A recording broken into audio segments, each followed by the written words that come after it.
Hi, everybody. Welcome to my favorite shitty movie. It's me, Todd, launching the show tonight. Very excited about tonight's show.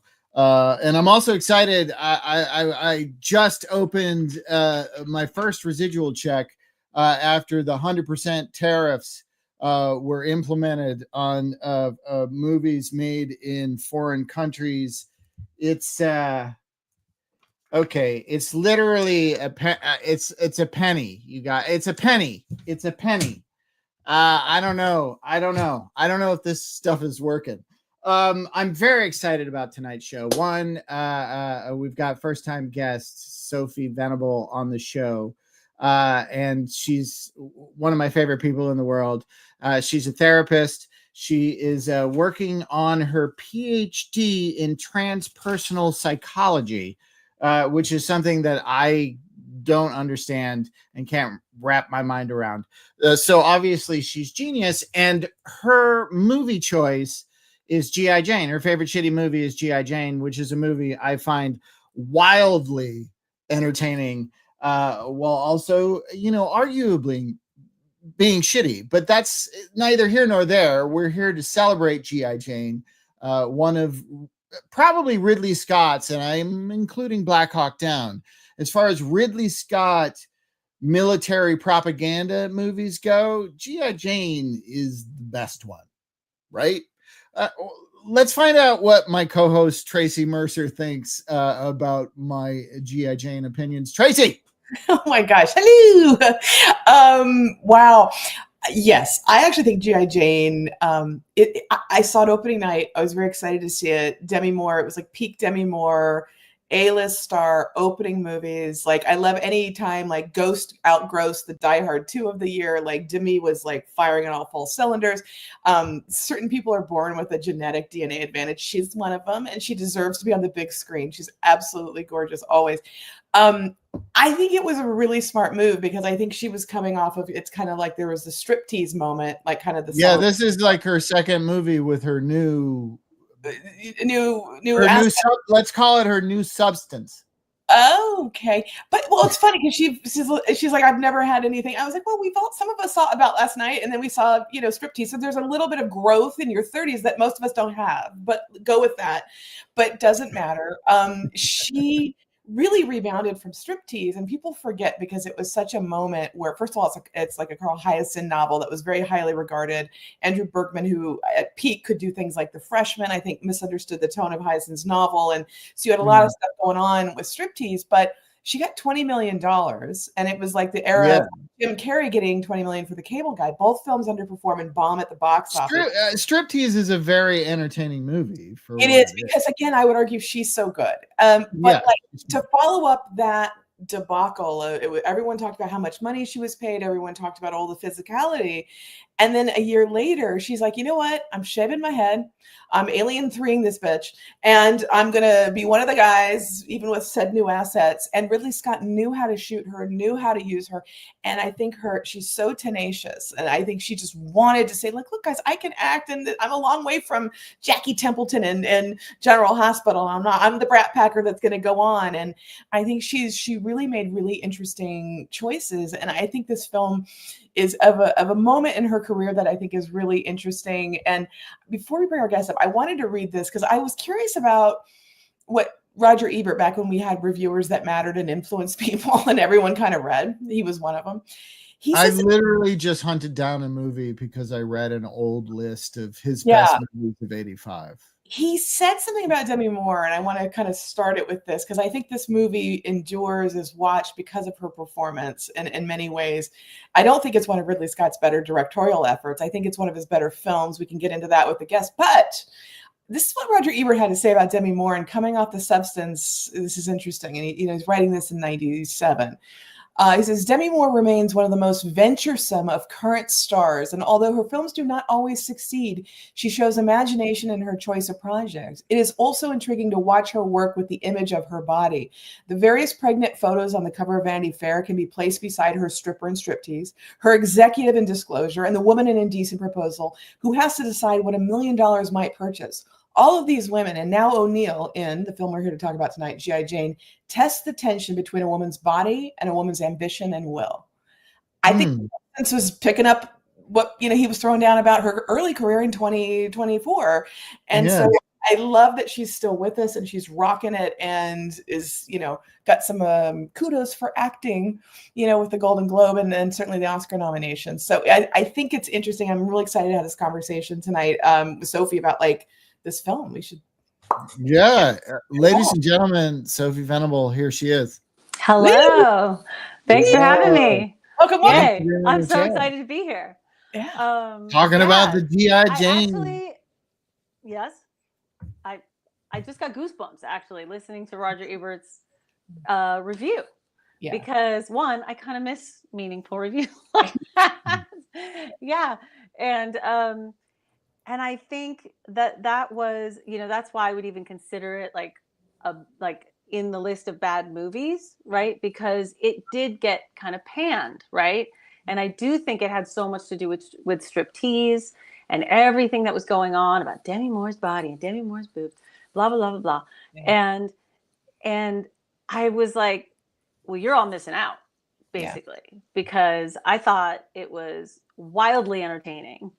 And I'm not like, I don't know a lot about Ridley Scott's other movies, but yeah, I'm excited to talk about it today. So hopefully I'm not jumping around too much here. No, it's a great performance. And I think for younger viewers who haven't seen it, hopefully you will.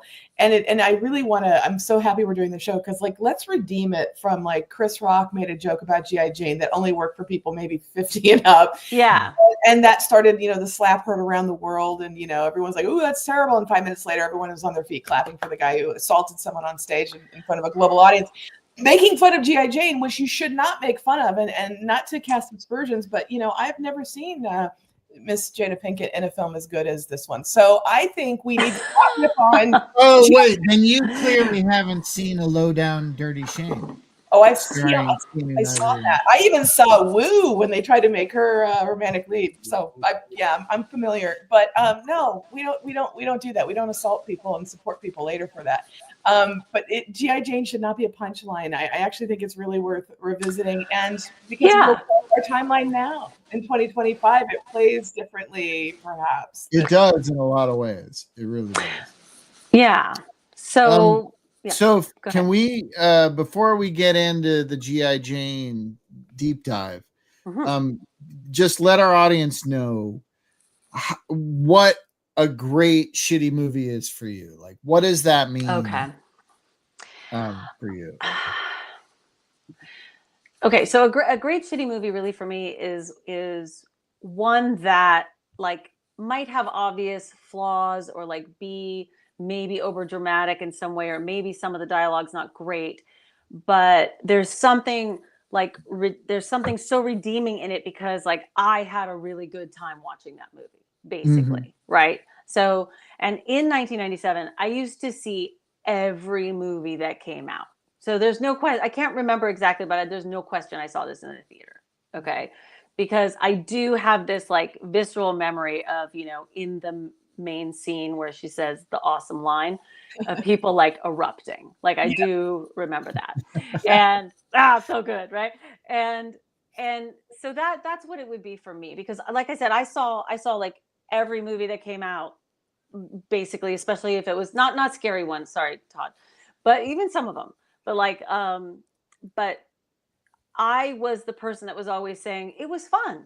Like it was fun, like, and people would be ripping it apart and being, I'm like, but it was like, I've seen every movie and that one totally entertained me. So, so I like to, I think too, because we know how much goes into a film. There are times when I'm like, I can't believe so much human energy went into this fucking piece of garbage, right? Yeah. But I also have on the flip side of that coin is like all this human energy went into this, and you can see like the thought, and they took me through a story. There was a beginning, middle, and end. There was like drama and a resolve, and then there was actually, I don't know if you guys know this, but there was an alternate ending to this film that they chose not to do.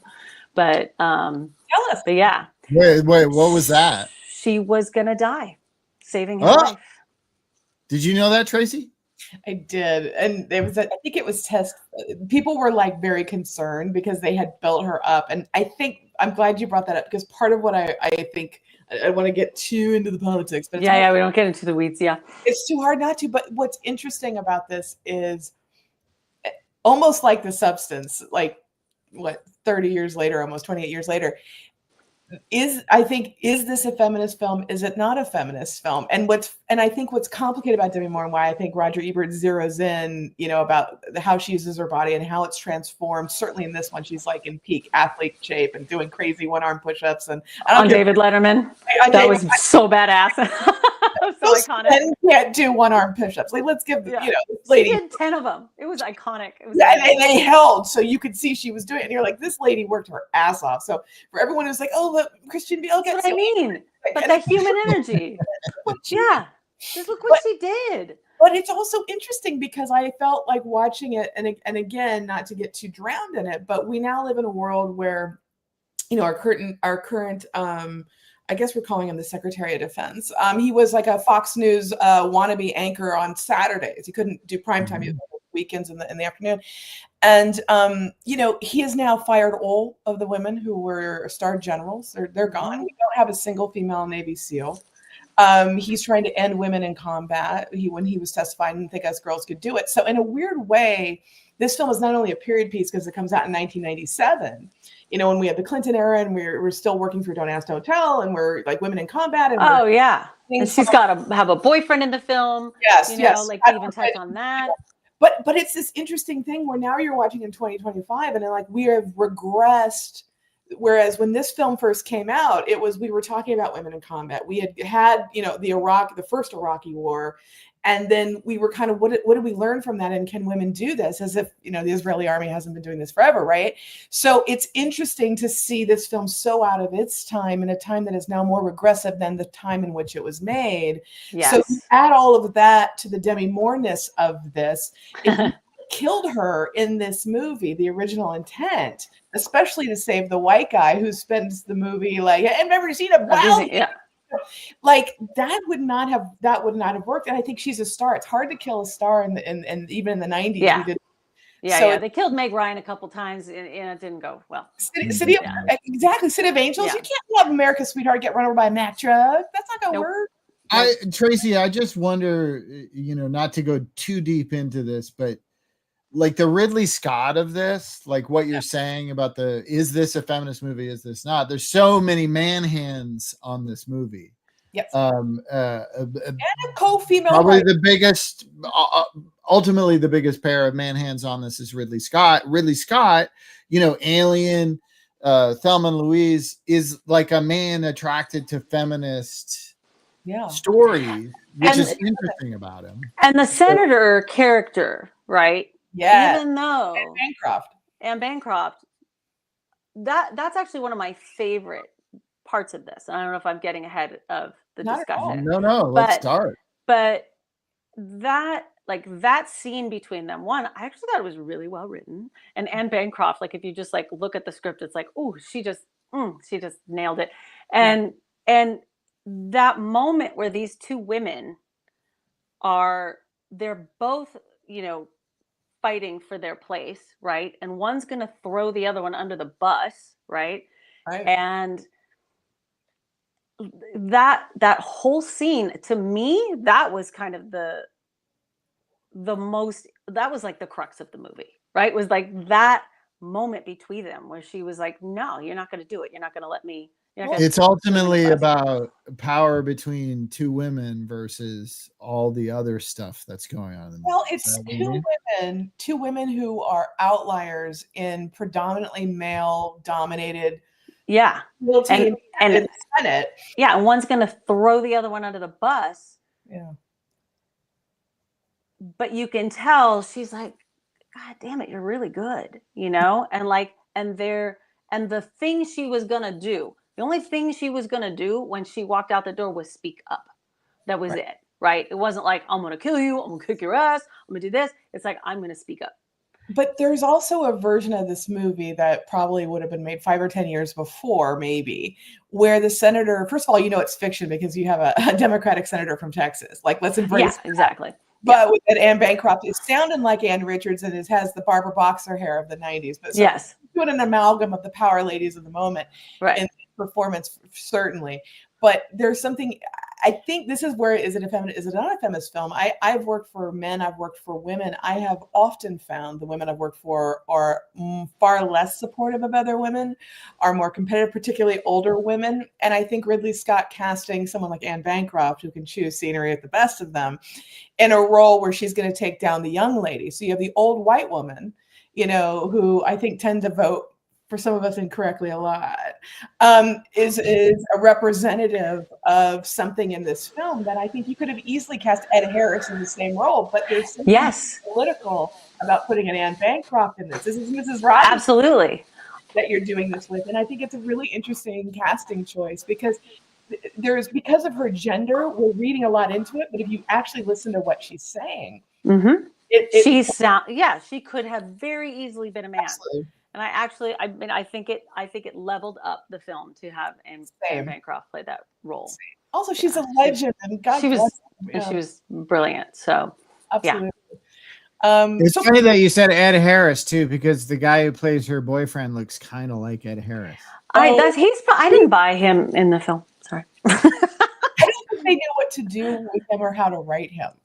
No. I think they did, because traditionally you'd have this guy be the world's biggest sexist asshole, but they're trying to like warm him up, and he says dickish things to her, but she says kind of dickish things to him. Yeah, in that scene, she says, "Get that dick back in the tub." Oh my God, totally. Yeah, it's so good, but again, it's like, is it a feminist film? Is it not a feminist film? It's weird though. A colleague as a setup, but right? maybe the whole point is that it's about power, and you see men and women in different positions of power, where it's like, but the writing could have been for either gender, right? And so I think it's playing with that. I don't know. Yeah, I was just gonna say that same thing, that what you're saying about this male character being underwritten, isn't that sort of reversing what normally happens if for sure. the male is lead? You have this, perfect a lady who's underwritten to complement the main part. So do you think maybe that was on purpose? I don't know, because I think I don't know if you thought that hard about it. I think it's actually interesting because I don't think they had a point of view. I think when you have a male-female co-writing team, there's some politics in this scene, right? Where she's like, look, we went to school at the same time. We graduated at the same time. I got the same goal. I wasn't allowed, because I was a woman. When you got to go to Iraq and fight for the country, I wasn't allowed to do that. I was smart. I was like Robert Redford from Condor. I'm an analyst and I'm smart. And I know things, because that's going to play into the third act. So, I'm not just a grunt. So we've established I'm smart too. So, we go out of our way to say that. And she's like, but like, I don't get to move up.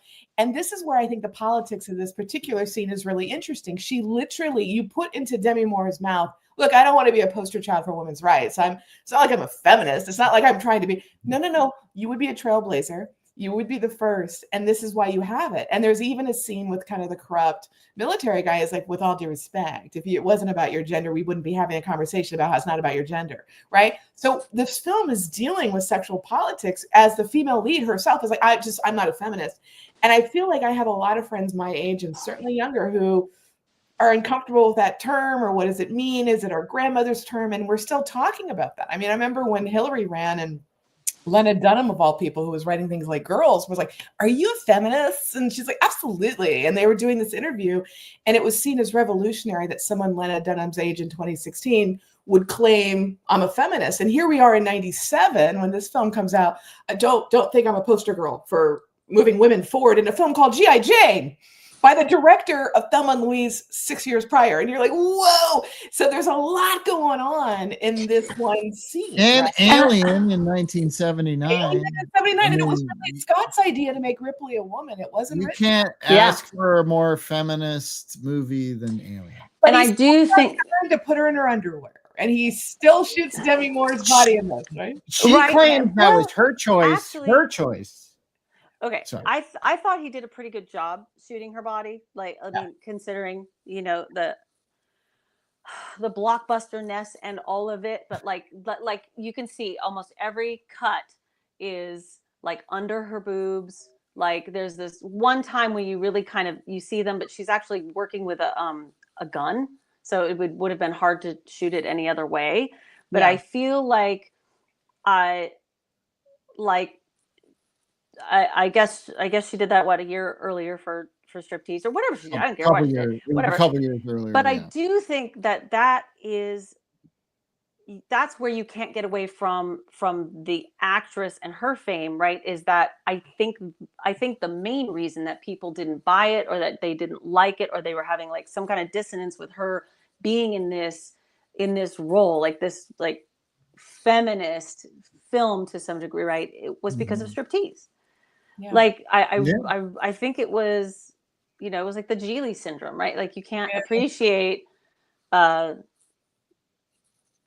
Jennifer Lopez and Ben Affleck in this is a movie that I really know actually, and I can't think of the name. Sorry, this is what happens in your 50s. But it's that syndrome, right, where it's like we can't get away from this, like that somehow Demi Moore isn't a serious actress if she's doing Striptease, which was actually a super entertaining film. Yeah. And she was great. And she was so good. Like she elevated that film, right? Absolutely. She was amazing. And again, worked really, really hard for that, right? But it goes to the thing though. It's like, she's got the female, colleague, the nurse who's helping her. This is a choice to shoot her this way. That is not a support bra us girls would wear for running. I'm just saying. But, but even the way it really frames the scene, it is a choice. And I think it's like going back to the alien thing. It's there's a little bit of cheesecake, but it's kind of feminist. And I'm turning on the guys, but I want to get the girls. And I think he's calibrating it to this is a Clinton era movie, right? So and there would have been cheesecake if she was a guy. Like so we would have seen the muscles and we would have said like they're all so like I think there was equal opportunity cheesecake. I mean Viggo was pretty hot. Viggo is so Viggo's gorgeous and everything, but that mustache is pretty hot too. I'm just saying. I mean it's not like he's he's going for it. Yeah. Jersey Girl. Thank you, Jersey Girl. Jersey Girl. Yes, Jersey Girl tanked because of Geely. You will die on that hill because it is. I don't know about true. that. No, it did. we can discuss that in the next one. We'll talk about I that actually later. think Jersey Girl is a good shitty movie. So there you go. Definitely that. Yeah. My ex-husband did the movie for it, so I know a lot about it. So like, so I can be too close to it.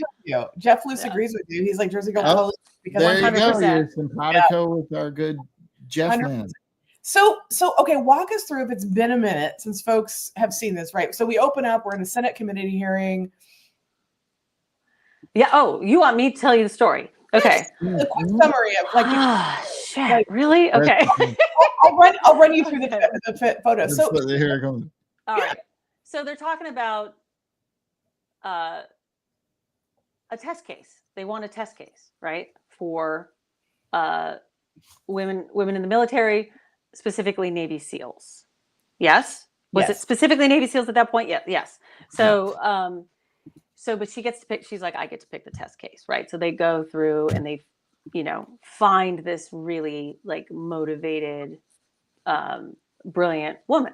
Who works at the Naval Intelligence Center, who's dealing with dudes screaming at her in her ear. But they also specifically pick her because she doesn't have giant thighs. Right. So this goes back to the feminist shit, right? Mm-hmm. Where when you're in this room where Anne Bancroft is, a Texas Democrat, senator is like, I need a test case. They're like, well, this woman has great skills. And so it's like a body shaming joke, but this girl looks like all America. So we can go ahead and go with her. Mm-hmm. And so basically they're casting Demi because she's like, well, who would look good on a magazine? And you've got this senator who's already trying to work the wrong problem as opposed to, are we really trying to open the door up for women in combat and the military so that they can progress in their careers? Because that is part of it. Right. And she doesn't think it's going to work or work. The whole point is for it to fail. No. And so you've got this, like, let me bring in Demi Moore. And nobody tells Demi, why are you meeting with the Texas senator? She just gets in her car and just like, let's go. I don't know why I was called to see a senator in her office. Definitely like some editing there. We missed some stuff. We might have missed it. Okay. That's all right. That's okay. You're like, okay, so she basically lays it out, right? And so then we have the conversation we talked about where we understand it's very important to set up that she's heterosexual and she's a bathtub, just like Aggressively heterosexual. Aggressively heterosexual, because she's like, get your dick back in here. Like, wow, okay, so we're doing that. That's like a little shot. You're right. People were in the theater, back in the day. Because I know I did. I went. It was great though, because again, female sexuality is always like played down, right? Yeah. So she's great. Yeah. No, but it's great. I love it. She gets the call, and then we meet. I mean, if The there great is, Scott Wilson. Oh, this guy. I mean, the cigar chomping, smoke filled. The way his office is lit is one of my favorite choices for these guys. Yeah. Like, we're still doing like George C. Scott, Dr. Strangelove metaphors here with this Did guy. you guys ever have a desk lamp that looked like that? This one? Yeah. Yeah. I had that exact lamp. Oh, it was a different time. It was Those were a good time. But she's trying to look at her. She's so cute. She's so cute, and like the guys so are like, good. I can eat with you. But this is a motif to literally. Todd brought up about like Black Hawk Down versus this. Okay, at least with Demi, she's like, okay, O'Neill is on my white T-shirt, because apparently it's very important for the audience to know her last name, which is so much better than in Black Hawk Down, where you're in a war field and in a bright yellow font they have the characters' names, because there's no character development in Black Hawk Down. So in order to tell them apart, you have to write their name. It's like Brick. Well, and they also he cast entirely people who look exactly alike. Yes, in Black Hawk Down, which is not untrue about this. The dudes around Demi Moore are interchangeable. Not during the torture scene. Not during the torture scene. Not during the torture scene. You have your Viggo Mortensen who stands out. But all I mean is just in a lot of the scenes, especially in the first act and the beginning of the second act, she's surrounded by dudes, and I had no idea who was who. But it didn't matter in this movie because Demi Moore is the one you're focusing on. Yeah, Jim Caviezel is right. And I have questions. Jesus was in this. Crazy Jesus. Caviezel's performance in this fills me with so many questions. I think it's like it should have killed his career. He's supposed to be a good old boy. I think he's trying to play, but it also seems like he chose to play someone with special needs. It's to me, a terrible performance. I have no idea who he is from one scene to the next. Well, but there's another awkward scene, right, where he's like making fun of her because like she has like Tampax, and I'm like, literally, this woman knows how to deal with her menstrual cycle. She's of an age, and so the way she just deals with him and just completely like eradicates him. There's something funny about Crazy Jesus being completely like by G.I. Jane. Yeah, that's awesome. Yeah. It's joyful to watch after knowing what's to come. And I have to say, in 1997, okay, it wasn't really until like 2007, 8, 9, like when we started getting lots of like social media about like people literally asking men about periods and finding out how little they know, like frighteningly little, like brothers, dads, thinking that like women can start and stop it at any time, or like just really weird shit. Senators really weird shit. Body will shut down pregnancy if you're raped because I'm like, yeah. And so this being in 1997 with her, I will say, okay, because how old was I? I was 27. Okay, when I saw this. So for me, because I'm Gen X, so I am one of those people that's like, well, not that I wouldn't say I'm a feminist, like I'm not anti-feminist, but it wasn't like part of my identity, right? Like my mom, fought those fights, and I was not really a corporate world girl. I didn't deal with it on the daily in the way that I understood other people did. Okay, so. When I think back, I'm like, oh, Jesus, like I really did. But that was this movie was empowering for women in the audience at that time. Even that little moment, like, yeah, fuck off. Like this is it because we didn't have TikTok. We didn't have all that. Like we didn't have this like you should just know and you should be aware because like maybe like read something or go on social media for 5 minutes and learn something. So we didn't have that. So this movie was there were little rare moments where she just, you did kind of believe it wasn't about her gender, because she's like, I'm just a soldier. But she's also asking, and this is, I think, where it doesn't know if it's feminist or what it's doing, because I think it oscillates a lot, where she's like, I want to do the same obstacle course. I want to do the same. I don't want special treatment. I don't want a 30-second gimme on a thing.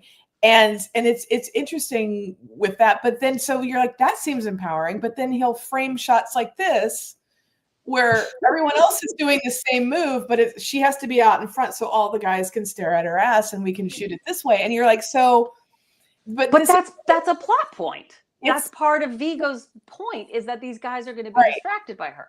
So I don't think it's gratuitous. No, but it's also, it's stagey though. She's already said at this point, I want to be treated the same. I'm going to look the same. I'm going to do the whole thing. And it's like, but we're still not. And so it begs the question, can you ever be the same? Because of course women are different. Yes. And that is the question. So right when you're like, this is interesting. And then Viggo probably has the most feminist line in the whole movie, which again is how, you know, to Todd's point, lots of men have their hands on this film. He's like, you know what, men are really the problem. It's not her. And it's like, well, you are. But like, that doesn't matter, because like, you're most of the people she has to work with. But so you, again, we're trying to have it like, I'm sensitive and I get it, but he almost rapes her. He beats the shit out of her. And he's seen as the guy who's like, you know, but we're the problem. Which character are you? But Viggo's so good that we're not really, you know, processing that his character from one scene to the next doesn't track. But by the end, he's such a good actor. We buy into, I've now respected you. And so, but even the setup in the movie, he's like, look, I got my medal because I dragged some 230-pound dude. Could you do that? And so, of course, you're waiting for her to be able to drag him into saving his life. But even in that moment, she has another man helping her. They don't quite give her that moment on her own, which has been set up to be. And based on her arms, I think she could have done it. But that's a choice too. So again, there's moments of total empowerment. She's fabulous.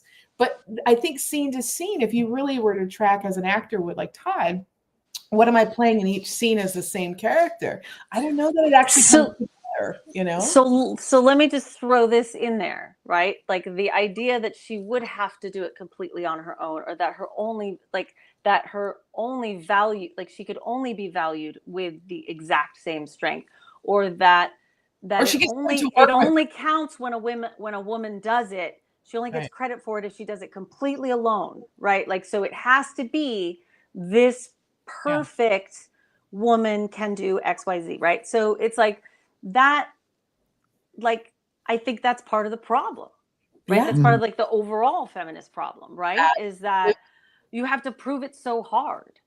Yeah. And it's like, but they did give her the medal, and a guy did help her drag the guy, because she was a leader and a finally valuable part of the team. And I think it's also very honest, maybe not to generalize against, you know, all men, but once she's sitting there, or actually she has her hands tied behind her back, and Viggo is beating the hell out of her, and she bests him, and she trips him, and she breaks his nose, and she bloodies him up, and then says, suck my dick, and all this kind of great stuff. Is it best? Then guys say, oh, she's one of us now, because like, and they judge him extra hard because her hands are tied behind her and you're pounding on this woman. So we're still doing, and they all start chanting, suck my dick, like it's the first time anybody has ever said that. Right. Well, but they turned their back on him. They visibly turn their back on him. Yeah. Before she says that. Yeah. And he's like, I'm saving her life. I'm saving her life, and I'm saving yours, because you guys, if you see a woman being beat like this, you're not going to be able to stand there and watch it. And so that was, I mean, I actually thought that scene was pretty incredible.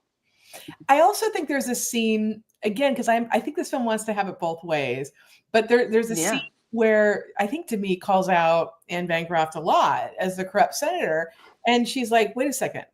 If I follow the logic of what you've just said to me, you're saying the life of a woman means more. You're saying if a woman saves a man, but if a man saves a woman, it's better. And it's this and that. What do you say? And she calls out for the hypocrisy. Yeah. She's like, so a man's life is not as valuable as a woman's? Yeah. What do you say? She's like, we can't send our daughters off. We can't have we can't bring daughters home in body bags. That's is right. what she says. And she's no like, one wants to see that. so no one wants to see that. So she's like, so we can see sons in body bags. She's like, so men's lives are not as valuable as women's. Yeah, and it's great. a hard thing. It's funny. I grew up in Orange County, and a childhood friend of mine, Megan McClung, who was amazing and great gymnast, could have gone to the Olympics if she wanted to, but she followed her heart and went into the Marines, and has sadly the dubious distinction to be the first woman who died in Iraq. And she was literally there as a soldier with like news cameras behind her, and was killed trying to do that. So it wasn't lines, but I remembered that because she was our star growing up, in my community. And like, we've now named a ship after her and all this kind of stuff. So I'm watching G.I. Jane like after that, so much older now, and I thought, my God, like, women were already dying when this was done, and we didn't really know how to talk about it. And and I think so now that Pete wants to erase it, and someone like Tammy Duckworth, who left limbs on a battlefield, who's also now, I think we're all still messed up with this. So I'm not so sure that the themes and G.I. Jane watching it today, I actually think it's more important now than it was then. I think it was kind of popcorn and fun and demi, but there's like what you're saying, Sophie, with a lot of layers here, a lot of conflicts with those two female characters and the guys having to come around in a Pete Hegseth State Department. Yeah. It's a very empowered film that challenges things, even though I think it tries to have it both ways, which is why I think it's flawed. It does, because there are too many dude hands involved, probably. But but you have a female actress who's so game. I just think it's a better film, I think, than people give it credit for. So I love that you. I was just thinking about the movie V for Vendetta. Yes. And Guy Fawkes. There's this scene in the movie where Natalie Portman shaves her head, and it's famous because she did it for real on camera and like cried because she was shaving her hair. And I remember seeing the movie in the theater and going, "This is G.I. Jane again. I've already seen them." I love that little giggle she has in that moment because she is shaving her head. She is. And she has this and it's so real. I love that he kept it because she was like, and she enjoys it way more than Natalie Portman. It's like she's having a good time doing it. And it's just, it's great. And I have to say, I do remember, this is so funny. I just had this flash of when they are in the ocean for that first day, right? And she's like, no, I want to do all the same drills. I want to be all of the guys, whatever. And she is dealing with her hair. And I'm like, oh my God, cut your fucking hair. Yeah, we would, right? We're like, what's going on? Like, this is just more weight. I have a clip of one of the scenes that would have happened before. That happened right before she cuts her hair. Where she meets with the OC, played by Scott Wilson, and confronts him about not wanting special treatment. Here it is. All right. I can't afford civility, sir. How am I supposed to fit in with these guys when you've got me set up like an outsider? You've given me a different set of rules. The answer is, I can't. I mean, why don't you just issue me a pink petticoat to wear around the base? Did you just have a brain fart? I'm begging your pardon, sir? Did you just waltz in here and bark at your commanding officer? If so, I regard that as a bona fide brain fart. And I resent it when people fart inside my office. I think you've resented me from the start, sir. So good. So good. But I mean, the way that his office again is lit. Oh yeah. That's right. Look at that. Like he's like Smoking Man in the X-Files. Like what is happening? Yeah. And okay, and so that kind of goes into the shitty movie portion of it. Like you have to like accept the the over the top topness of the yeah. lighting. And it really is. Some of the dialogue is clunky, but some of it's really good. It like goes. It's a wildly disparate level of quality from scene to scene. And my favorite, like the oh, it's fantastic. My favorite, effect that Ridley Scott uses in the film is when he shoots Vigo, right, and it goes, like when he's just doing a shot on Vigo's face, right, and it's just like yeah, and it's like, oh damn, it's like, I mean, come on, look at that. Talk about chiseled jaw. I mean, not since Kirk Douglas, maybe, have we seen this. I mean, it's like, wow. Stash is it's perfection. so questionable. It's so perfection, questionable. I'm with Sophie on this. I'm totally down with no, it's perfection. The mustache is terrible. Hillary will back me up. I'm not. It's not just a man thing. Hillary was like, "That's it's a porn stash. It's a 70s in real life, it's porn terrible, but it's in this movie, it's perfection. Yeah, it's exactly what needed to be. Yeah." For Okay. his character. Oh, 100%. I mean, look, everybody's just a little bit of a caricature in this film. Yes. I mean, my God, like everybody's. And that just, because I know we have a little outdate, but like this is also part of what's, again, where the film goes through. Like my impression of watching the first 10 minutes of this is that it's like a Michael Mann, or not Michael Bay, cut. Yeah. Like the first 10 scenes happen in 2 minutes. You're like, oh my God, because there's other stuff that's going on.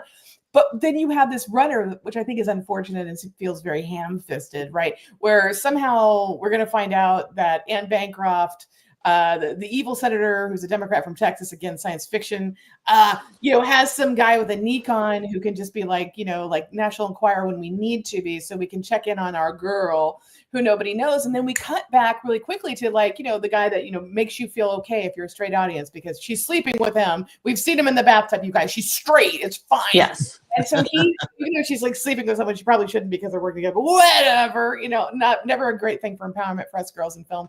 But that happens. And he's like, but I can tell her things because I'm telling you, they are watching you. They might be setting you up. Watch your back. They could come after you. You are in danger. It's like, Molly, you're in danger, girl. He's that guy in this film, right?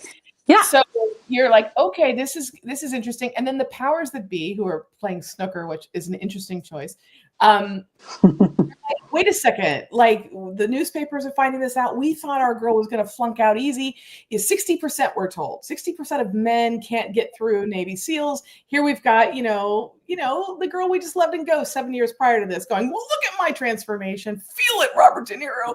And she's owning it. And wait a minute, she's excelling, and she's got all her moves going on. The guys are starting to completely embrace her. She's like, I can do a one-arm push-up. You take that, Jack Palance, right? Yes, I can get, stripped down. And then she has a scene where she can look down, stark staring nude at Viggo Mortensen. And she's like, she's owning her sexuality, and Ridley doesn't shoot her to be topless or anything like that. She's just like, permission to get dressed, sir. Like, she's really trying to be one of the guys. And then she emerges with, this is kind of your, she comes out of the water like she's Marlon Brando at the end of like Apocalypse Now. It's like Ridley's doing that shot and she's got the same, kind of thing going on. Fierce. And she's just, there's no, even in its day, because I was there that night, everyone bought her. She was fat, and she didn't deserve the brushback for trying to grow as an artist and do something out of her, like, I'm a hot girl, kind of zone. The guys are acknowledging what's going on. And we get to this problem where there's a respect, but she seems to have to earn it as a woman the way the men have earned it, which is the physicality and frankly the brute violence of it. Yeah. And there is a thread of truth in it. That's why this is so complicated. There is the reason you can't entirely hate Master Chief is because he's not 100% wrong. Right. And that's actually a really smart conversation that I think is given lip service to, that we don't like. The better version of this movie really drills down into, she makes us less safe. And what does that really mean? And like that, but that's not what this is. A popcorn Hollywood Pictures, movie. They're not going to go to that. And it could be one man in 1,000 who might flip on that, right? Right. But what he's speaking to is the possibility of that.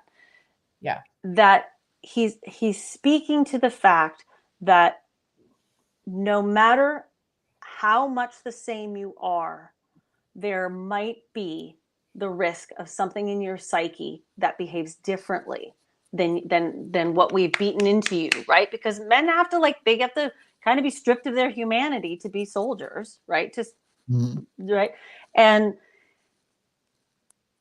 he's just speaking to that might not be 100% possible in this situation. And I think that's why it's also an interesting moment where Viggo is given the line, "We're the problem, not her." But the reality, we are the problem, so she's a problem because and so there's a lot of sexual politics going on in movie. So majority rules at that point, right? Exactly, including this unfortunate runner, because Doma was still a thing, where I guess we're alleging that the female nurse was gay and hangs out with ladies, and Demi Moore just wants to hang out, and so this film can't really seem to decide if it's worse to be a lesbian or a woman, or they bifurcate it. Oh, but she's straight, so it's okay. I mean, it's not okay, but it's better than being gay.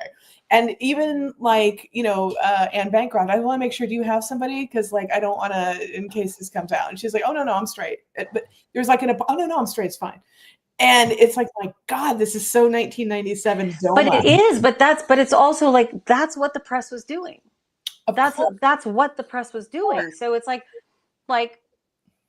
I don't know if they necessarily wanted to have it both ways, or if they're saying it is both ways because of how things get spoken about in the press. It's supercharged. If you're going to cast her with said new assets, right?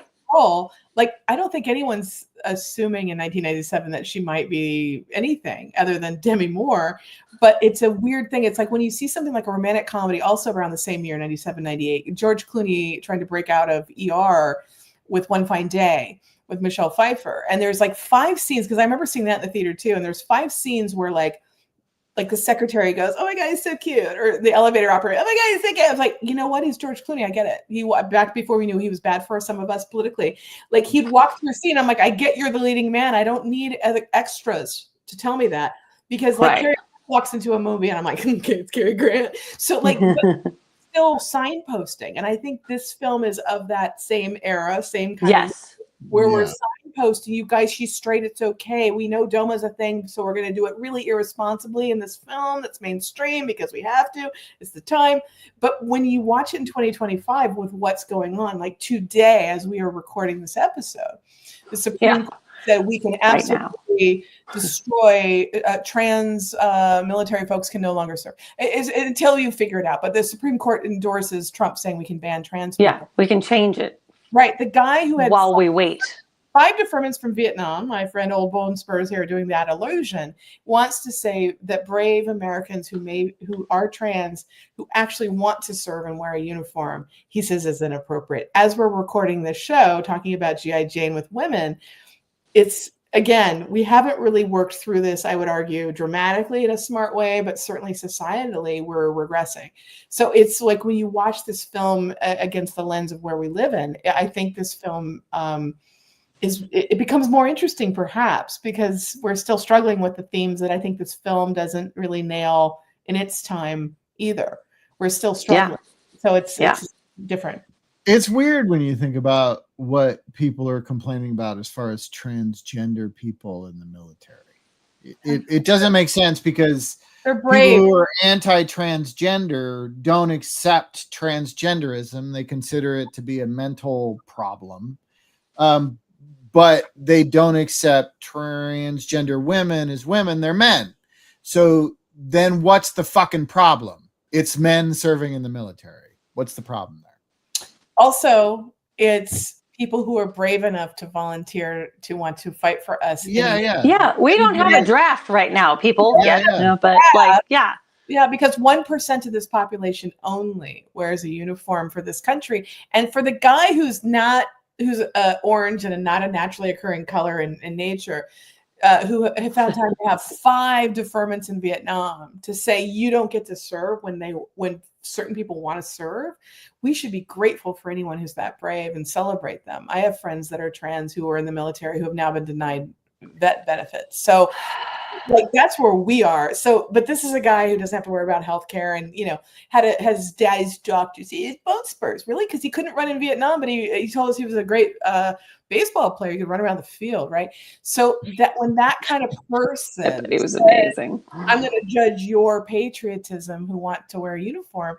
I think there's I don't think we need a remake of G.I. Jane, but I think there is thematically stuff this film is.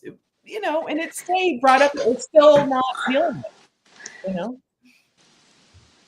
Yeah. And I think that what happens, I've read some of the criticism is that you lose some of her character development, like the second half of the film, but then there's this sense of, maybe this is a moment where they try to bring it in, but there's this thought that it's like, well, because the only part of her character that matters is that she wants to be a soldier, like that she wants to serve and she wants to, that it's okay for her to be singularly focused. Yes. Right. Mm-hmm. And we hear that, it's not, it is still not entirely okay for women to want to be singularly focused, right? To want to be rich, to want to be successful, to want to be any of these things, right? So for her to just want this one thing singularly, it's like, are you asking about the guy's tears? Are you asking about their emotional journey right now? No, you're not, because there's no room for your emotional journey in this journey. Right. You have to, it does become genderless, And to your point, there's actually a beautiful scene between the runner of the nurse, who, is like, why do you want to do this? Why are you putting up with this? And Demi says to her do you ask the guys this question? And she's like, oh, I absolutely do. Well, what do they say? I like to blow shit up. And Demi and the gal, but they both laugh because there's a recognition as women. And she's like, well, I guess then there you go. And it's this really beautiful scene where I'm like, that again, that's really enlightened. And then it will be followed by a scene that I could probably go, but this is the film I think is flawed, but also the flaws are interesting. Like with us as people, right? Our flaws hopefully make us interesting. And the military is not enlightened. There's nothing enlightened about any of this. It's a very unenlightened socialist program. Also it's just brute force, right? It's just if we want to go, you got to be scary to fight scary people. Well, I get it. Question for Sophie on this, because I thought this was interesting. I'd be curious about your take. So when the boyfriend who's kind of shitty in the knot and comes back and he's like whatever, and he sits her down and he shows her, I think you might have, what do you see here? And this is because we had faxes back in the 90s. Mm-hmm. You see that 2 different documents are faxed by the same people because we have the same kind of glyph on the side. This would be, if you're a Jagged Edge fan, the race T in the typewriter that only Jeff Bridges has. We know he's a problem for Glenn Close, right? It's this kind of gimmickry kind of screenwriting. But this thing, and he looks at her, and it's this guy who's like, but Demi, what do you see? What do you see? And without her partner, he's like, I used to want you to fail because I wanted you to myself, but I don't want you to lose like this. So he's sort of a good guy, but I don't want my partner to say, I want you to fail. I'm like, I think that's a bad message to send to people who go, oh, I love you, kissy huggy. But anyway, that's my own predilection. But he also has to tell her this is what happened. He's a plot device, to Todd's point about being an under who's there to be the plot thing, girl. Yeah. What you don't know, and this is why we're sleeping together, so I would have this information you couldn't possibly know. So this is where, again, it's studio development, but this gets us most importantly to the grand girl. Demi Moore is like, tell me you didn't sell out my entire career so you'd look good. And the whole thing is about, well, I can save a couple of bases and I can employ all these people, and I'm going to sacrifice you because frankly, I didn't think you were going to be any good. So you have another saying, I never thought you could succeed. Yep. Set you up to fail. Like that's, so you've got one man giving Demi, this is what you have to do. And then you have the other woman who's setting her off. I think today we might write that differently, or the characters might be different genders or something, but like it was of its time. And I think that's one of the things that dates it a little bit, but it's also kind of a good soap opera act to Yeah. And I think we wanted that, back then. I think we needed, I think we wanted all the conventions, and it was, every era has its storytelling style, right? Yes. But and even this had would go off book, right? Like we talked about before, like casting Anne Bancroft instead of, Woody Harrelson. So yeah, I'm not sure what the question was in that, except that, are you asking would they do I think they would have cast it differently maybe, or think about the straight white guy who isn't sure that he feels good about what his girl's doing, saying, this is what you need to know, let me solve it for you, and here's your proof. She doesn't and then he's like, you can do this now, how important it is to you because I've solved it for you. She never learns it. He tells her what to do, and then she goes. And I just feel like, because he wasn't kind of the ideal partner, I think when I hear him talking, I feel like it's you're kind of a plot cheat to get her. Oh yeah. Oh, he's definitely a plot cheat. For sure.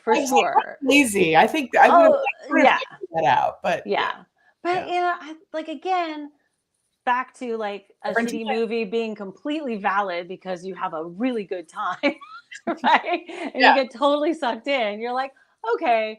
Yeah. Because even his attitude towards the whole thing, I actually think it's kind of real. He's like, do you have to? And he's at home not quite sure how he's feeling about his masculinity. They never address that or talk about it. But you know it. It because he's kind of a dick, and he's kind of not, and he's kind of supportive, but it's really hard. And and so, yes, he's totally underwritten, but you can fill in a lot of that because like you said, with his character, he kind of helps her, but kind of didn't think she could do it either. Right. Yeah. And, but he's supportive. Yeah. But, like most women that win an Academy Award, I bet they break up after she got that Medal of Honor. Right. So, I don't think their relationship's going anywhere after the end of this. He's not in G.I. Jane 2. Let's put it that way. But there's something interesting, and it's a little grace note. And I don't know if this is just a coincidence because I don't think this was that tightly written, let's just say. Yeah. But when she's in the bathtub with Hunk and you got to go to Iraq, I couldn't, you got that medal, I couldn't, that's why you're ahead of me, and this and that. And so at the end of the day, when the other man in her life, personified with super hot Vigo, he not only gives her the D.H. Lawrence poetry book, right, which is, he keeps refraining and saying this, he gives her the medal he earned saving somebody, basically saying visually, because it's Ridley Scott, here's your SEAL thing, right, but you have now done this, and you saved my ass, and I'm giving you the medal I got for saving, because you didn't get to go into battle. And Vigo's character would have no way of knowing Demi Moore said that to her boyfriend in the bathtub, so that doesn't work. But emotionally, as an audience, you're like, sure. But it is, I think, an attempt. This is again trying to have it both ways, where the two men in her life come around. Vigo's like, I can now acknowledge you because you've saved my life, and the guy who's kind of a dick partner, but mostly means well, is like, I can help you save this and just get rid of this Texas politician bitch, which everyone likes to pile on politicians. And especially if you're a military person, it's the old men usually send young men out to war. It's like, we create the war and the young men die in it. But so I think this film is trying to traffic in a lot of those ideas that in the 90s, when DOMA was still a thing and Clinton was still in office, for a mainstream studio picture, there's a lot going on here. They're definitely satisfying some, let's not piss people off too much. Yeah. And it's funny because that's the whole point right? Of women, minorities, gays, like Yeah. making a fuss and making people uncomfortable, and Making people upsetting the apple cart, right? Mhm. Like by Yeah, just it's wanting to just by be just who you wanting are. to exist or pursue something, right? Even if it's parenthood, Yeah. like it's like that's the whole point, right? Mhm. Is that once our little reptilian brains, right? We don't like other. We just don't, right? That's the foundation of all of this like stupid discomfort, right? And Yeah. as soon as we can start to see other as like the same, then some people do change. Some Yeah. people do change their minds. Some people can change their belief system. They really can, right? And Yeah. so art sort of has that obligation not that I think all art is meeting some obligation, but in a film like this, right, we are trying to humanize this situation, make it somewhat believable, show that people that love you will be like, kind of hope you can't do this. Like, hope this doesn't go all the way. I hope this is over soon. Yeah. God, I hope this, because this is making me really uncomfortable. Right. And, right.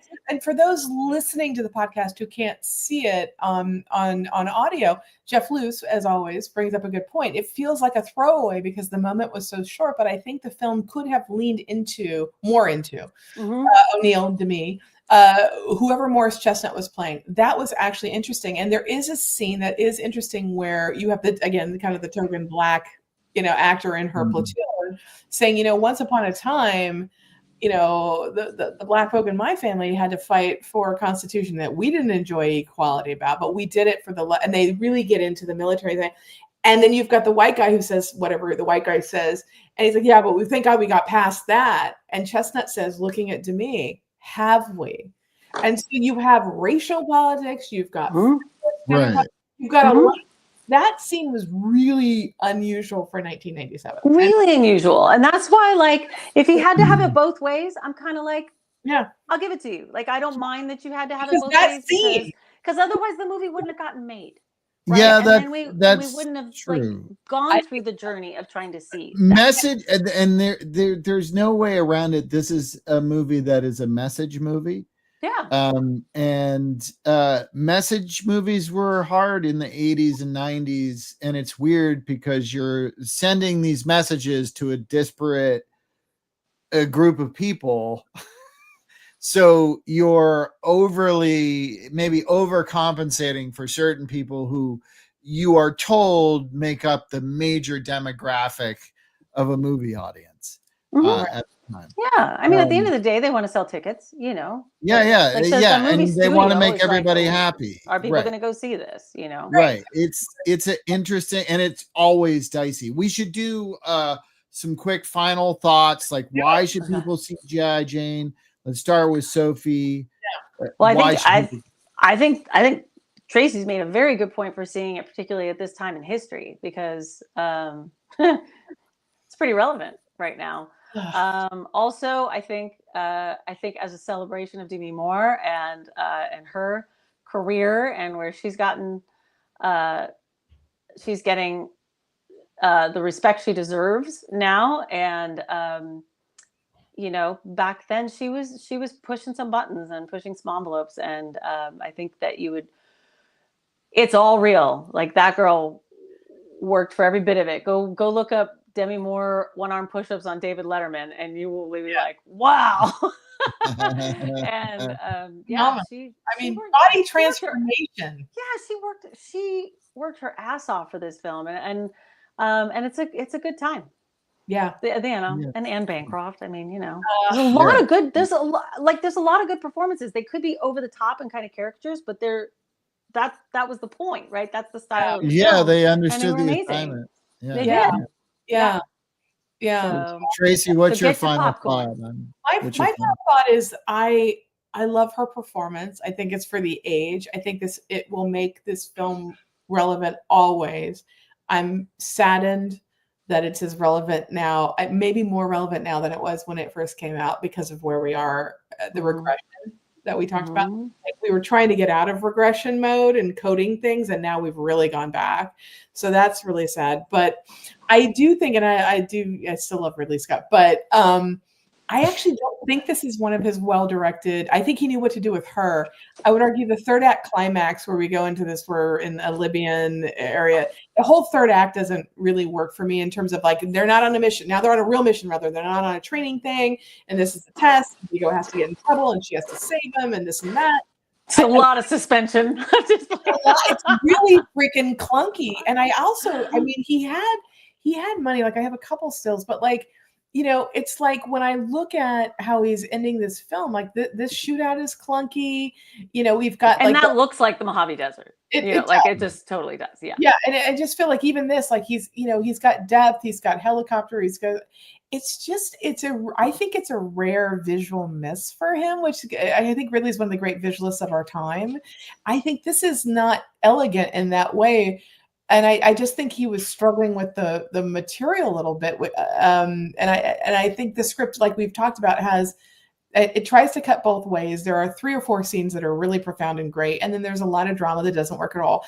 And I'm here for all of it. I think it's flawed and it's interesting and it's of its time, but it may be more about our time now. So if you haven't seen it, I advocate for that. I'm so glad, Sophie, you brought it to us because I really hadn't seen it in a minute, and it's powerful, you know. Yeah, I agree with everything you guys are saying. I mean, I think like for me in the end, because I could be a critical douchebag about this movie very easily. There's a lot going on. Oh, it'd be easy. Yeah. It's super easy, and there's minutia of this movie that's super easy to tear apart. But it's inarguably for me entertaining. It doesn't matter how stupid I think something is in the moment. I'm engaged by the movie. So on that level, I mean, that's why I think it's a great shitty movie. It's deeply imperfect, but wildly entertaining. So watchable. That's what we're after is watchable. Right? That's it. No. You want to watch it. It's fun to watch. Every piece of art is a product of its circumstance and its time and it's, you know. Yeah, absolutely.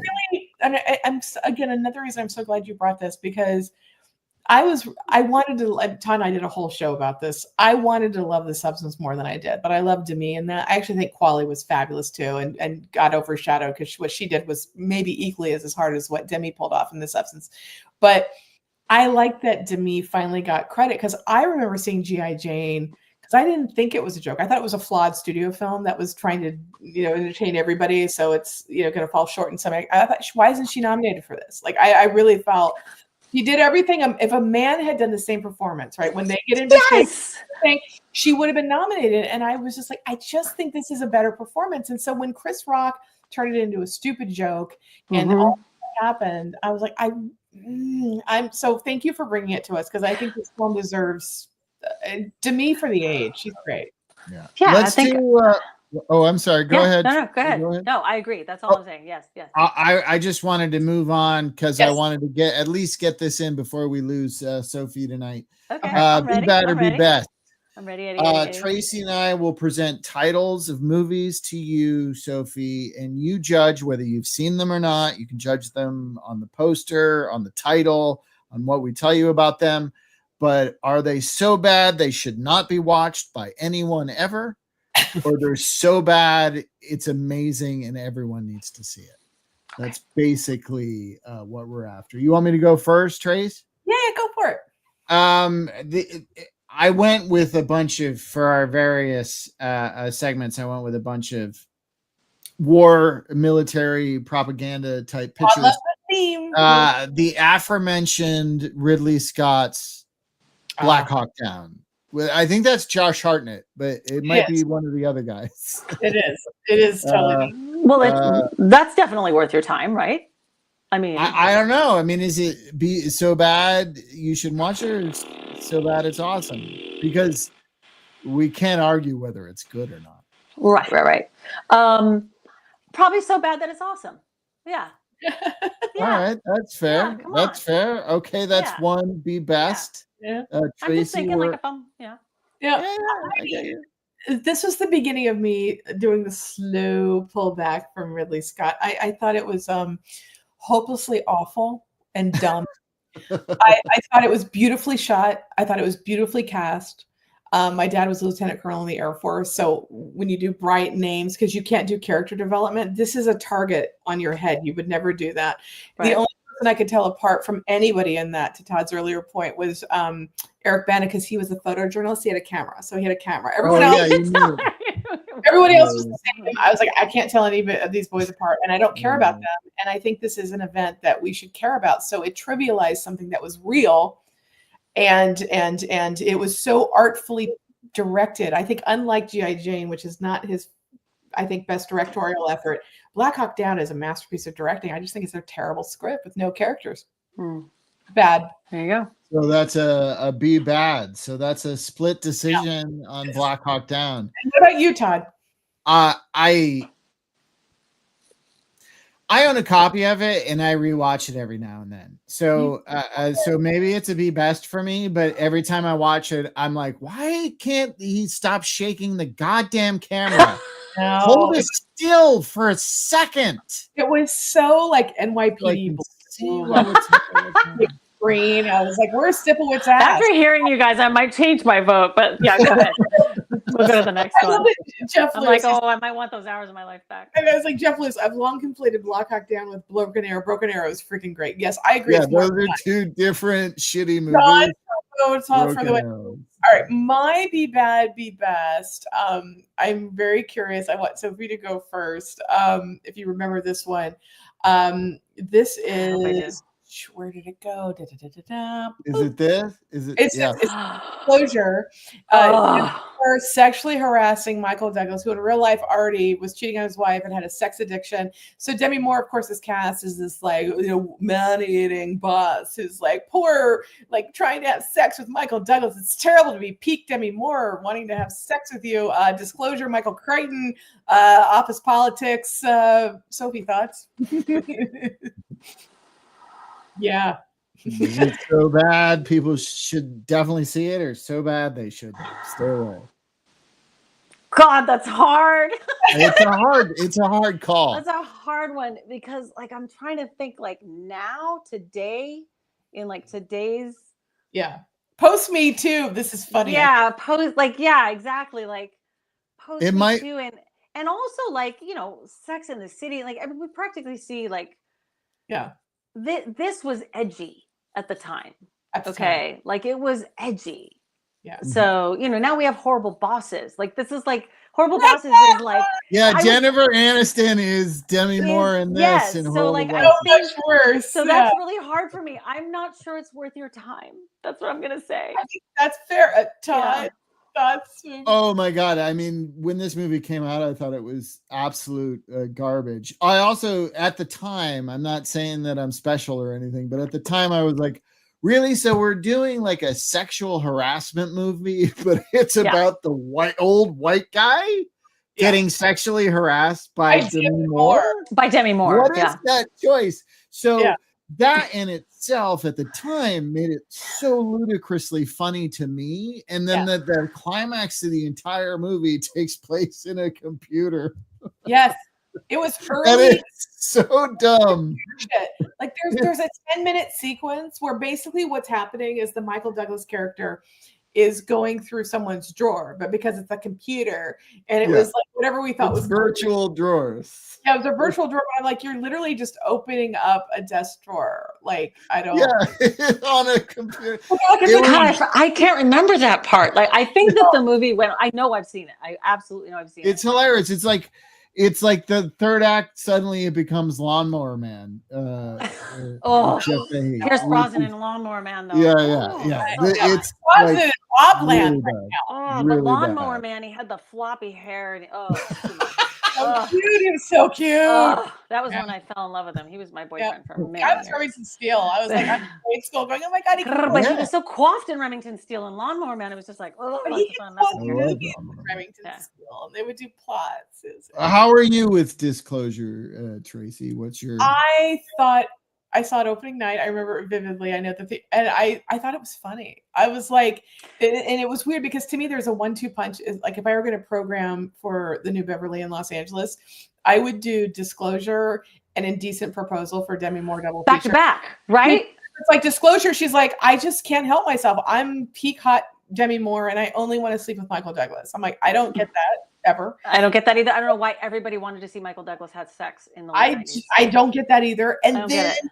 And then you go to Instant Proposal, where, not to be crass, but if I'm married to Woody Harrelson and Robert Redford now, then or whenever here is like, I can give you $1 million and have sex with you. I'm like, I don't feel there's a conflict there. Right. Dramatically, I'm like, I didn't really get the crux of that movie.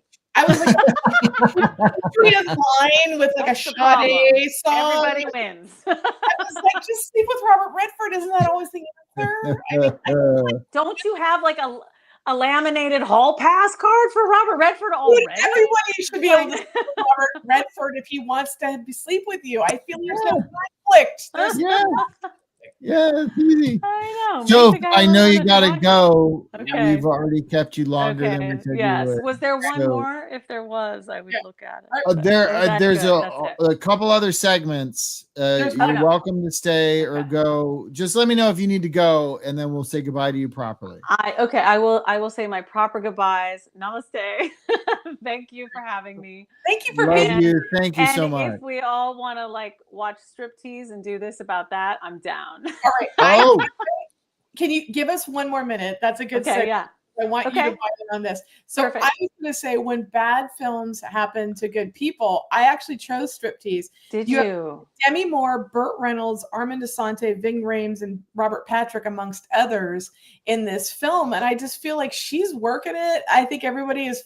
They're in a different tonal movie, and the script's not working. But I just feel like that's a great cast, and it wasn't a great movie. So Yeah. But also entertaining. still entertaining. It's So- Yes. totally- Every time I hear you can leave your hat on, I think of Demi Moore. Oh my God. So And- good. oh my God. And also Kim Basinger 9.5 weeks, because you're right. It was like, Okay, that one you might not have me, but I am willing to debate. I always think of the Full Monty when I hear that song. oh, I love that. I love That's Jeff awesome. Luce, the ultimate Demi double feature, No Small Affair with John Cryer and Blame It on Rio. Right, Yes, right. absolutely. All right. Sophie, thank you so much for doing the show. Thank you. All Yeah, they We come really back. appreciate it. right, Love you. anytime. So Come super back. fun. Thank you for having Have me. a fun I don't know date night. how to go away. Do I click on Oh, this? you Oh. just hit leave studio and you will disappear. Okay. Hollywood Stardust. That was There it was, magic. All right, Just- here's my when bad films happen to good people. Another war propaganda, maybe anti-war movie. It's hard to tell because it doesn't make any sense. It's called The Thin Red Line. Oh, Jim. And you know, people always make the victim of this movie to be Adrian Brody, who like thought he was the lead of the film, and then they cut his part down to almost nothing. Right. But for me, the victim of this movie that makes no sense and it's instantly forgettable and it's just kind of dull is one of my favorite character actors of all time, Elias Koteas. Oh yeah. Like he's in this movie and he's one of the only things that actually shines in it. He's one of the only things that feels authentic in it. Yeah. And you have actors from all over the map. I mean, John Travolta's performance is for the ages. Yeah, you know, but it's just like he did what the filmmakers thought they were doing as a performance, and everything around him failed. Yeah. That's my when bad films happen. Yeah, I mean, I just remember, because I feel like Terrence Malick is a little bit of the touch of the Kubrick. Like, especially if you're a male actor, it's like these are the gods, and we'd already Altman and Malick hadn't worked for a minute, so you have uncomfortable cameos with George Clooney and Travolta that pull you right out of this film, even if you were in it. Every hot actor wanted to be in it, which is how he got it funded. I think it's esoteric. I think it's absolutely like I would say it's a haiku, but it's too long.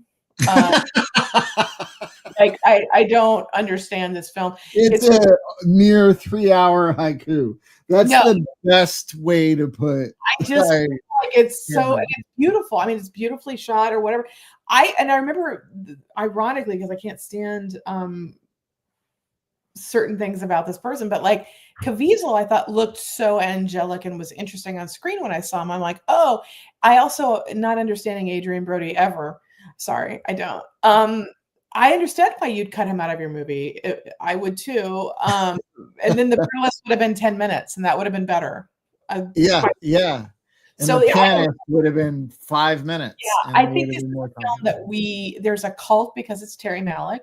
I don't think people rewatch this, and if they do, then they just have, I don't know, they're probably into like Jungian philosophy and they drink too much green tea. I don't know. I don't know what to say. I only have it on this DVD because I got it for free. That was the reason. That might be too expensive, but I hear you. I got it free. I kept it. Maybe one day I'll watch it again. Landfills don't need it, so that's a good call. That's a good thing. My boost, I'm going to break format, and this people who maybe listen and watch this show might be surprised. I sometimes have a hard time with Seth Rogen. I don't get him. He just does comedies that aren't for me, and I think he's really great at what he does. It's just like it's not your thing. Yeah, I get it. I get it. There's plenty of people for me like that. It's like I appreciate them. I think they're great artists. Not for me. Yeah, not for me. I feel it's like my thing with Timothée Chalamet. I describe these mostly fellows as cinematic cilantro. I have that disease where I taste like soap water, and everyone else is like, "Grace is amazing." I'm like, they're cinematic cilantro. I like Rogen more than Chalamet personally, but I get. Like Seth Rogen's laugh annoyed me for the longest time. Yeah. So I get not liking him, but I do. But But I am here to report when I am wrong. I am wrong. I have a lot of friends that hate this, and I don't know why, or they won't watch it because, and they have good reason for not wanting to watch it. I am completely enjoying and laughing my ass off at his Apple show, The Studio, because I know some of these stories are very real that are runners in this show. I have unfortunately spent about 27 years of my life in like that cycle. And I some of these stories I've been a part of, some of them I've seen, some of them my friends. I have a friend who literally develop a Kool-Aid movie. That's a real story. She's amazing. And I'm like, oh my God, how did they know? And she's like, it's everything that happened in the meeting. And there's been a couple episodes about the note that the gutless studio executive doesn't know how to give.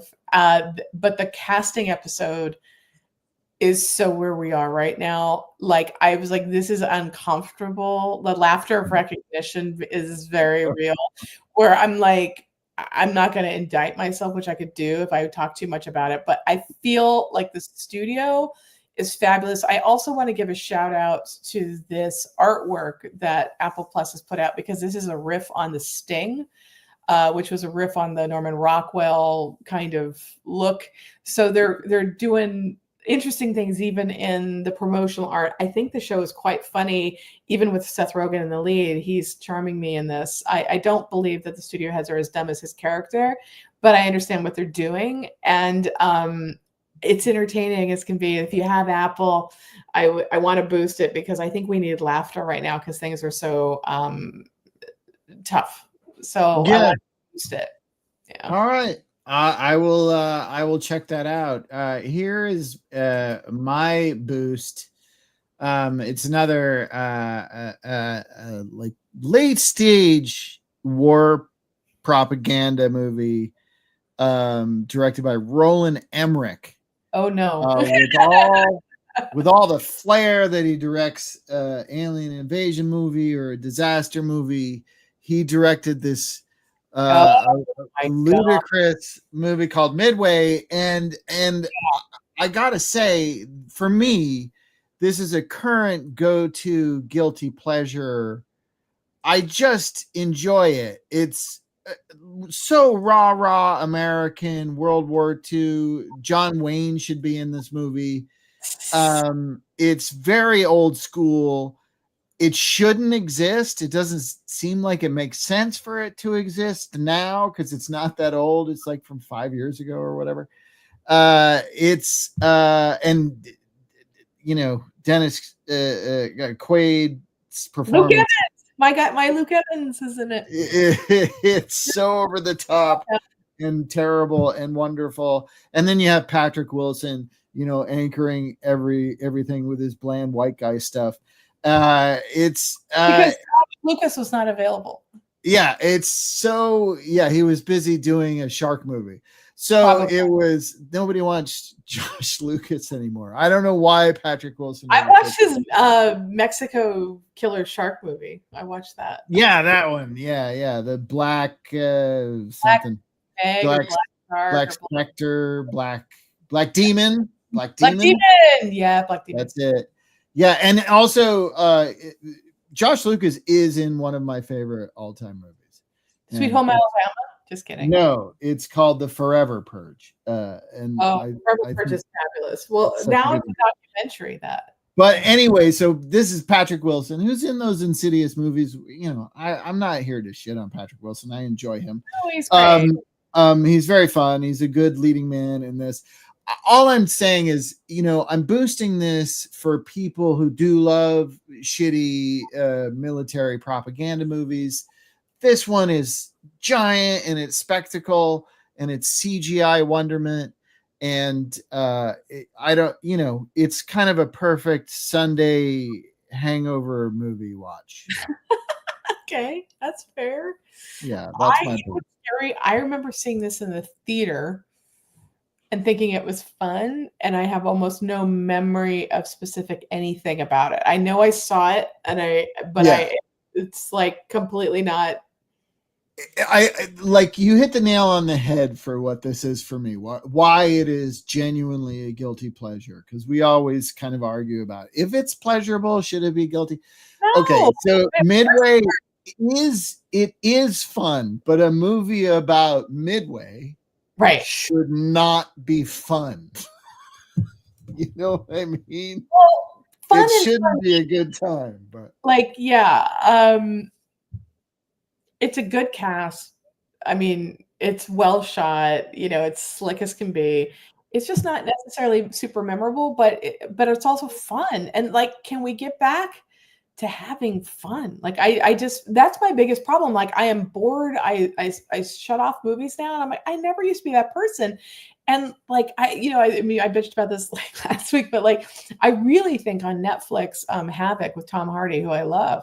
So this is dumb I've seen. It's so incompetent on a basic fundamental filmmaking level, where like screen direction is violated. He's not even good. Nothing makes sense. It looks awful. Nobody is good in this.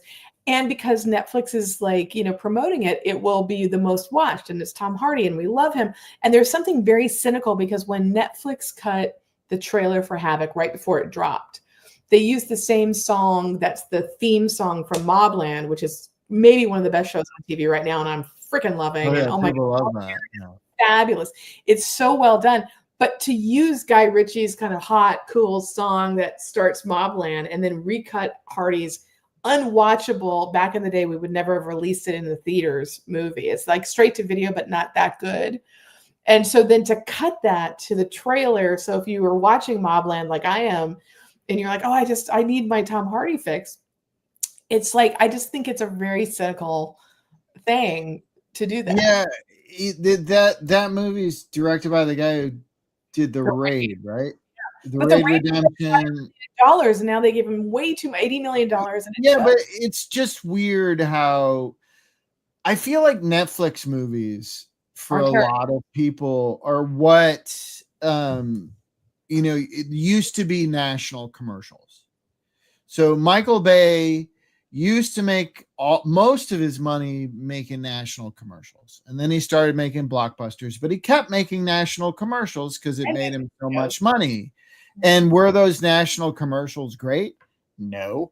Were his movies great? Not really.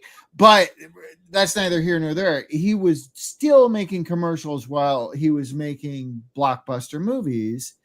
And I feel like Netflix features are the old national commercials for current movie directors. If only they were that short. It's a quick paycheck. It's passionless. I'm showing up and doing what I'm supposed to do, sitting in this chair and barking orders. I screened a movie I'm very proud of making for Netflix, thinking, God, they haven't released a movie not called Naiad that's any good that I've seen. And I thought, oh, then maybe they'll really like our movie. And they're like, God, it's great. It's so character driven and dramatic. I mean, we just really need more action. And I was like, oh, and so the day I got that pass on I'm telling you, my movie is great. Then I saw Havoc that night and I was like, well, I can't make that. I wouldn't know how to do something so incompetent. But if that's what you're going to buy, was Havoc an acquisition or a production? No, they made it. They made it. I believe it was a production. I mean, so that's it. And also this, like Netflix, I've read in various places that they pointedly are making movies that you have on in the background. Yeah. So you don't need character development for that. Well, that's what they told me. They're like too much character, too much drama. Yeah, you have to pay attention to it. If you have to pay attention to it, it's not good. What I don't want though is for films to become like what I did, like the Yule log at Christmas, where it's on in the background and it's fake fireplace because you don't have one in your house or yeah. So if we're getting stuff like that, I just feel like Tom Hardy is exceptional. I love him. And I hate the problem. Well, there's so many problems. I won't go into a diatribe, but like how to get the gatekeepers of Tom Hardy to not take easy money to put him in something that is forgettable and stupid and no one will watch or remember. Mm-hmm. And instead give him a good script so we can make things for a bigger budget and put him in a good vehicle. Like that's problem right now because the agents are like, but I want a percentage of his $80 million movie, not your $8 million movie. And so then we just never have him in good things until he does television. And then you're like, oh, there it is. And I'm sorry. I mean, unpopular opinion. I shouldn't say this out loud, but Venom films are sucky. They're not good. He's amazing. And that is a terrible film. Like the Venom movies? Well, they keep making them. So they're making enough money, right? And they make money on streaming for the same reasons that Havoc will. I mean, it's sad.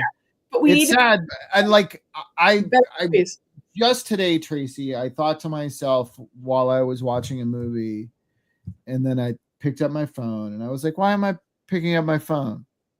Why am I picking up my phone right now? I'm trying to watch a movie." And I was like, "Well, the movie's not as good as my phone."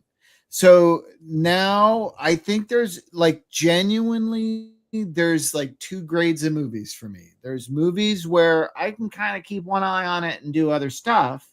Yep. And then there's movies that force me to sit down and pay attention to it because it's so engaging. And I think that engaging is not good for our current modern audiences. I think we all have been trained to watch multiple screens at once unless you go see something in the theaters. But I also feel like it's funny because I had a couple important semi-important work calls come up last night while I was trying to watch the new episode of Mobland, and I had to pause it because Mobland is so well written and specific. I didn't want to miss anything because it's so precision. Pierce Brosnan gives, I don't know, maybe the best performance of his career. I mean, he is downright evil and amazing. It is a different Pierce than I've ever seen. And then he's keeping up with Helen Mirren, who is basically making Lady Macbeth like a Disney princess. And then you have Hardy, who's just like, I mean, he's just sex. I mean, that guy is and it's like, this is so well written. I'm like, oh, I don't want to miss this. And I finished the call and then I could go back because it's so well constructed. And it's been a minute since I've seen a movie like that's for streamers. And when I had this conversation with a filmmaker who I very much respect, it was like, oh yeah, but the Extraction films were fun. I'm like, they were fun, but I'm not going to die on a hill that they were great. You don't remember them, but they're not as bad as Havoc. Nothing is as bad as Havoc. I mean, but they're the best of the fact that they're the best of that streaming services crop. Says a lot because they're entirely mediocre movies with some great action sequences within. Right. But again, from the horse's mouth. We loved your film. It's just too character driven and dramatic. We need more action. Okay. So if that's what your thing is, message received, and they're just one buyer, but it is like, I am so old that because I used to pass on all these things as well.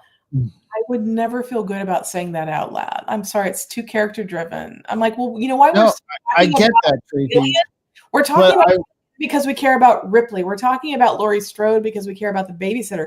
We don't even need to have Dostoevsky levels of character. We need to care about somebody in this film. And when I love Tom Hardy and I'm rooting for him to die so the film will end, that's a problem. That's when I know it's not working. I get you, but this is the lesson I want you to take from this, Tracy. I want you to start the new canon films, movies devoid of character development, all about violence, exploitation, action that Gen Xers love, and see if it makes money. Come on, you start the new canon, Tracy. Here's the thing though. It's like canon films were fun. Havoc wasn't fun. No, I know. That's what I'm saying.